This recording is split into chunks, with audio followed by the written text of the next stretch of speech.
പിന്നീടാണ് വിക്ടിമിന്റെ ഫസ്റ്റ് സ്റ്റേറ്റ്മെന്റിലാണ് നടന്ന സംഭവത്തിന്റെ ആഴത്തിലുള്ള ഡീറ്റെയിൽസ് കിട്ടിയത്. അതിനുശേഷമാണ് ഈ ഒരു ഇൻസിഡന്റ് കൂടുതലായിട്ട് മനസ്സിലായത്.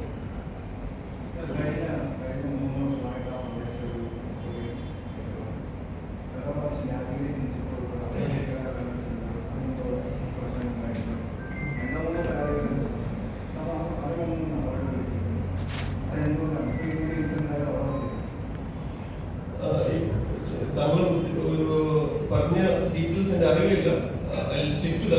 പക്ഷെ അതിനേക്കാൾ ഉപരി ഇപ്പോ റെയിൽവേ കേന്ദ്രീകരിച്ചിട്ട് ഒരുപാട് ഇഷ്യൂസ് നടക്കുന്നുണ്ട്. ഇപ്പോൾ തന്നെയാണ് കുമാരട് സ്റ്റേഷൻ ലിമിറ്റിലെ ഒരു സ്ത്രീയെ കൊലപ്പെടുത്തിയത്.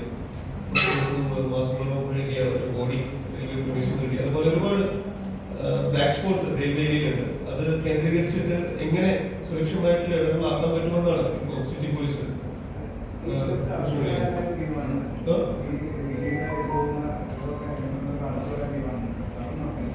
അത് വളരെ റിലവൻ്റ് ആയിട്ടുള്ള പോയിന്റാണ്. ഈ റെയിൽവേ ക്രോസിംഗ് റിലവൻ്റ് ആയിട്ടുള്ള അൺഓതറൈസ്ഡ് ആയിട്ടുള്ള എന്തൊക്കെ സ്ഥലങ്ങൾ ഐഡന്റിഫൈ ചെയ്യുന്നത് ക്രോസ് ചെയ്യേണ്ടത് റെയിൽവേ സിവിൽ എഞ്ചിനീയറിംഗ് ഡിപ്പാർട്ട്മെന്റിന്റെ ചുമതലയാണ്. അതിന്റെ അടിസ്ഥാനത്തിൽ RPF കോർഡിനേറ്റ് ചെയ്ത് ഓൾറെഡി ലെറ്റർ കൊടുത്തിട്ടുള്ളതാണ്. റെയിൽവേ പൂർണ്ണമായിട്ട് അംഗീകരിക്കാൻ കഴിയത്തില്ല. കാരണം ഇപ്പോഴത്താണ് ഒരു